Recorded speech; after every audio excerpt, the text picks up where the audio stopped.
I want to join John in thanking the Pacific Life Foundation. I think it's great. It's small workshops like these that really give us our best chance of interacting with one another. I'm going to give an introduction to the populations and ecology of marine mammals in Southern California. I'm going to go a little bit outside of Southern California just to put things in perspective.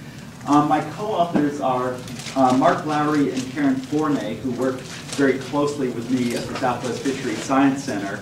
We're a branch of NOAA, and our mandate is to assess the impact of humans on marine mammal populations throughout our regions, which include the Eastern Tropical Pacific, the U.S. West Coast, and some work on the Pacific Islands as well. And also John Kalamakitis of Cascadia Research, who we also work very, very closely with. Well, there are a wide variety of marine mammals in Southern California, and I cannot begin to touch on the population's status or ecology of all of them at this talk. So this is just going to be a bit of a sampler. There are other people here who will be talking to some of these subjects, and there are some posters, and I'll try to highlight the posters that I know of that deal with issues pertaining to marine mammals and populations in Southern California. Given this wide diversity of marine mammals, there's obviously not any single method that can be used to study all of them. So the first part of my talk, the first third roughly, is dedicated to the methods by which we study populations of marine mammals. And there's a wide diversity of people in this field, and I probably know more than a third of you here actually do population studies, so I hope to let you know how we do that. Then I'm going to do some species-specific population studies, highlighting some of the bigger populations that we have in Southern California. Then I'm going to talk a little bit about the role of marine mammals in their ecosystem. The major tool that we have for studying offshore cetaceans is these large NOAA research vessel surveys that we do. We try to do a West Coast survey every 4 years, and that interval has varied between 3 and 5 years since 1991. But we try to get out there fairly frequently.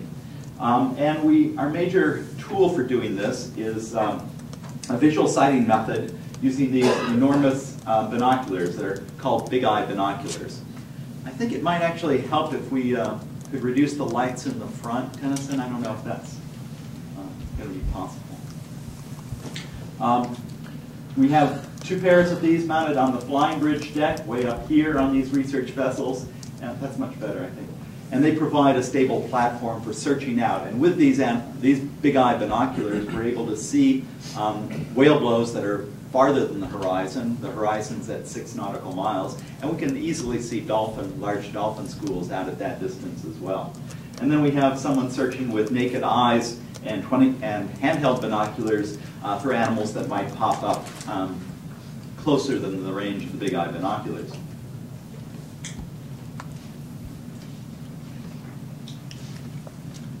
I've composed a little recipe for how to do these. Most important is get a big white boat. Fortunately, we have access to NOAA ship time, so we're able to put in our requests far enough in advance that we can plan these surveys. Next thing, you have to define your study area. The typical study area we define is from the U.S. West Coast of Canada, or from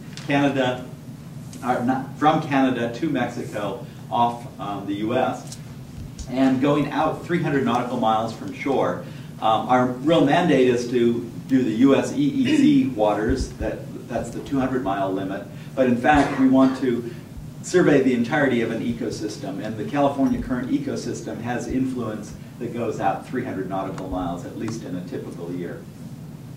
So we define our study area, we lay out systematic track lines, hire the best team of marine mammal observers that money can buy, or sometimes they work for food, and then pack for a long trip, because in order to do this grid completely takes about 120 days of sea time. Typically, I go out only for the first 30 days of that, but the marine mammal observers we hire and some of the other folks that go out on our cruises go for the entire duration. And I can't say enough about their dedication to work.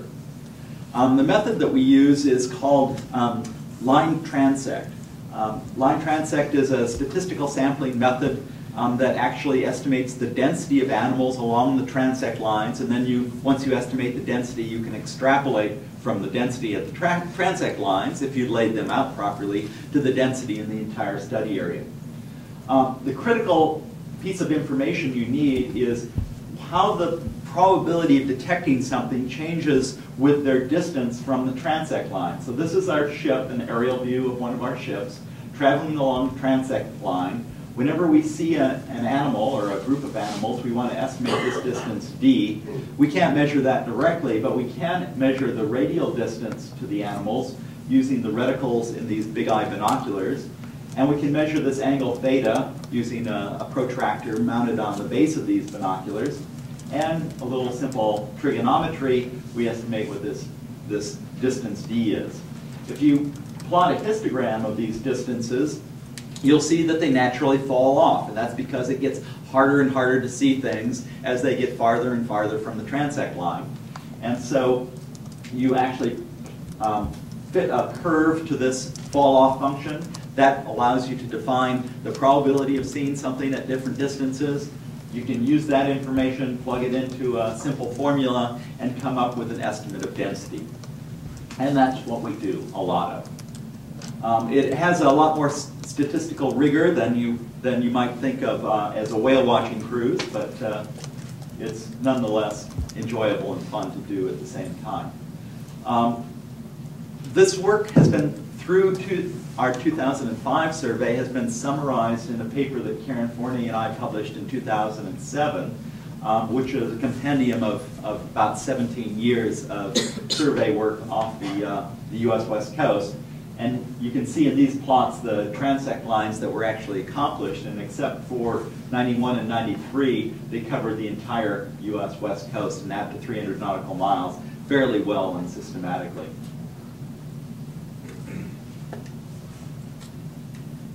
And from these, we get plots of the sightings, the number of sightings, and in this case, it's blue whale sightings during that time period from those surveys. And I'll show you several plots from the surveys as we go through this talk.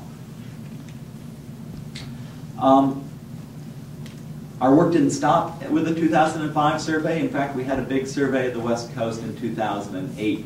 And here I list just some of the activities that occurred during the surveys. So marine mammal observations using the big eye binoculars and line transect methods are obviously critical, and I tell people that's what pays the bills, but in fact we'd be wasteful if we went out there and didn't do a whole lot of other things. So we also do ecosystem surveys to understand the ecosystem that the whales and dolphins are find themselves, including seabird surveys, physical oceanography, prey assessments using a variety of methods. We do biopsy and photo identification. I'll talk a bit about photo ID in this talk, but Barb Taylor will talk about the genetic samples that we collect from our, the genetic legacy that we have from our biopsy samples that are collected on these surveys. We study cetacean behaviors. We're using acoustics to help find the animals that are submerged, and we're actually to the point now where we can begin to estimate the density of some species using acoustics alone. I'm not going to talk to that very much because I know John is going to cover a lot of that subject in the near future. We do squid jiggings to try to measure the invasion of Basilica squid into the California current ecosystem, and much, much more.